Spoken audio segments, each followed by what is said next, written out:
Pemirsa, indeks harga saham gabungan berakhir di zona merah. Lantas sentimen apa yang mempengaruhi indeks hari ini dan emiten apa saja yang layak Anda koleksi esok hari? Kita akan membahasnya bersama Kepala Riset Oso Securities Supriyadi. Selamat malam Pak Supriyadi. Selamat malam Mbak Rima.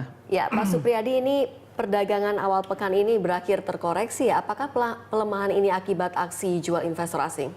Ya, kalau kita lihat memang benar sekali Mbak Rima ya, bahwa pada hari ini asing mencatatkan net sell 300 miliar lebih. Namun demikian kalau kita lihat memang kalau pelemahan yang terjadi pada ISG ini bertolak belakang terhadap penguatan nilai tukar rupiah yang lebih dari 100 poin. Nah, sebenarnya pelaku pasar cukup rasional lah ya. Kita tahu bersama bahwa hari ini di waktu Amerika itu juga akan dirilis data housing home sales. Otomatis tadi siang pelaku pasar cenderung wait and see. Terlebih lagi bahwa esok hari akan dirilis ada dua data penting yang menurut saya itu biasanya itu akan sedikit mengganggu psikologis market. Mereka akan keluar atau entry kembali ke market. Apa itu? Yang pertama adalah data manufacturing di Cina, yang kedua data manufacturing di Jerman, seperti itu. Kita tahu bersama bahwa biasanya data manufacturing Cina sendiri akan dirilis sebelum sesi pertama berakhir. Otomatis ini juga menurut saya akan menjaga psikologis market pada sesi kedua tadi. Tapi di awal perdagangan sempat menguat, kenapa tidak bisa dipertahankan begitu kan? Karena tadi ketika memang sudah ada informasi bahwa mereka akan ada suatu informasi data penting pada sesi kedua sudah di-announce, itu menurut saya mereka cenderung ambil profit taking lebih aman.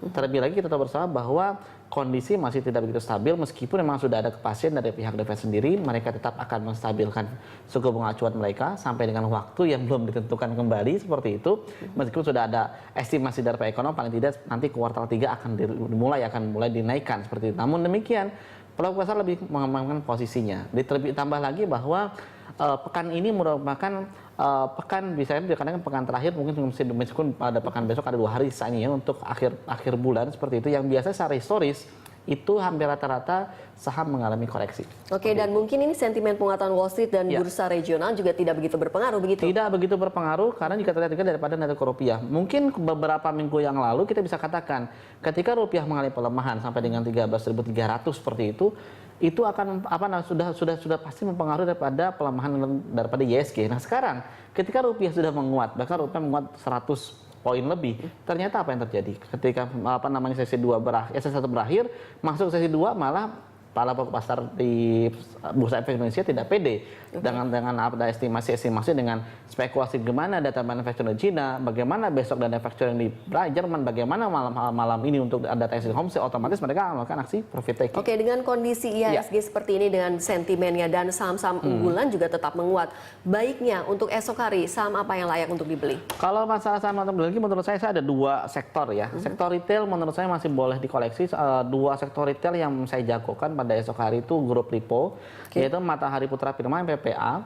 Kita tahu bahwa 4.005 dia sudah muncul 4.000, otomatis target terdekat paling tidak dia akan muncul level 4.200 untuk esok hari. Nah, untuk LPPF memang LPPF hari ini agak gagal lepas landas ya. Sudah sedikit mengalami koreksi kira-kira lebih dari 2%. Namun demikian secara teknikal dia baru untuk golden close, otomatis ada estimasi nanti esok akan melakukan penguatan kembali, akan rebound pasca koreksi pada hari ini. Dia paling tidak akan muncul level 18.200 hingga 18.300 pasca di close di level 17.925 seperti itu. Itu ada harapan. Itu dari grup Lipo untuk sektor retail. Nah, untuk sektor pertambangan menurut saya meskipun memang harga minyak tidak begitu relatif terjadi kenaikan harga yang signifikan bahkan cenderung sideways seperti itu, tapi untuk sektor pertambangan batubara menurut saya ini peluang karena hampir rata-rata sudah turun signifikan kan. Untuk Adaro Energi, PTBA yang saya jagokan pada hari ini, itu menurut saya pulang untuk bisa ambil untuk pelaku pasar di rumah. Kenapa? Karena dari segi bisnis mereka masih cukup aman lah dibandingkan dengan perusahaan pertambangan batubara yang lain. Kita tahu bahwa Bukit Asam mereka bisa menjual batubara yang mereka miliki untuk ke PLN. Sudah ada lebih dari 80%. Adaro gitu pula. Adaro meskipun ada kekhawatiran daripada pengurangan impor dari negara-negara mitra utama kita, dagang kita seperti itu, tapi ternyata mereka dominasinya bukan jual ke Cina, tapi ke India. Nah, kita tahu bersama bahwa India masih cukup besar untuk berarti ada 2 begitu ya? Ya, menurut saya untuk Adaro dan PTBA untuk esok hari masih boleh dikoreksi. Oke, baik. Yang bisa dibeli adalah retail dan pertambangan. Bagaimana yang harus dijual? Kalau bicara masalah yang dijual, menurut saya ada beberapa ya. Dari yang dijual sendiri, pertama ada sektor komoditas juga, tapi komoditas perkebunan. Asal Agolesari dan Non Sumatera Plantation ICP. Menurut saya itu yang boleh kita jual atau kita lepas terlebih dahulu. dari sisi fundamental sebenarnya masih oke. Kita tahu bersama bahwa dengan adanya pelemahan daripada nilai tukar rupiah, otomatis dengan adanya mereka mampu ekspor, otomatis kan oke dong dari pendapatan mereka. Tapi based on technical, market timingnya tidak tepat untuk masuk. Waktunya untuk jualan terlebih dahulu.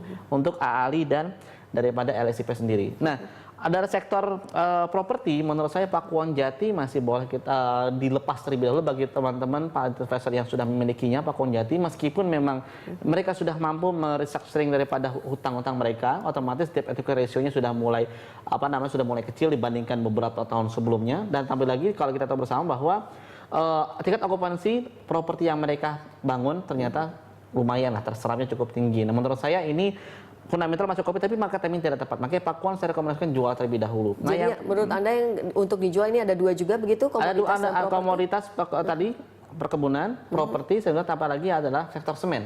Yang keempat, sektor semen itu semen Indonesia. Kenapa? Dengan adanya pelemahan nilai tukar rupiah pada saat ini di atas level 13.000, kita tahu bersama bahwa ini akan mengganggu daripada mereka untuk membeli daripada barang modal. Untuk apa? Impor daripada mesin, karena pada tahun ini mereka tengah membangun pabrik baru yang otomatis pabrik untuk infrastruktur fisiknya mungkin bisa bangun dengan rupiah, tapi untuk mesin mereka tidak produksi dalam negeri, otomatis impor. Makanya menurut saya ini akan menambah cost mereka, makanya ini sentimen negatif untuk fundamentalnya, maka hampir rata-rata analis maupun pelaku pasar dan itu adalah saham-saham yang layak untuk dijual, begitu ya Pak Supriyadi. Untuk IHSG apakah akan terus melemah esok hari atau malah menguat? Menurut saya sih cenderung ada sedikit penguatan ya, karena estimasi dari pihak Cina sendiri agak sedikit estimasinya hampir rata-rata cukup meskipun hari mau potensi, tapi besok kemungkinan akan ada di level berapa Pak? Paling tidak kalau naik dia akan coba menguji level 4.480, tapi kalau seandainya gagal dia coba akan menguji level 4.390. Selain data yang dari Tiongkok itu ada data lain yang perlu dicermati atau alasan kenapa sampai menguat? Iya, menurut saya kalau sampai menguat sendiri, menurut saya kalau dilihat daripada perkembangan harga suku bunga di Amerika masih relatif cukup rendah, otomatis dari penjualan rumah dong. Makanya existing home sales cenderung akan dilihat oleh pasar nanti esok pagi. Seperti itu Pak Rima.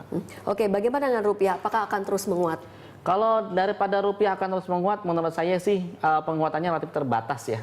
Paling tidak kalau seandainya mengalami penguatan, dicoba akan menguji level 12.980, jadi terbatas.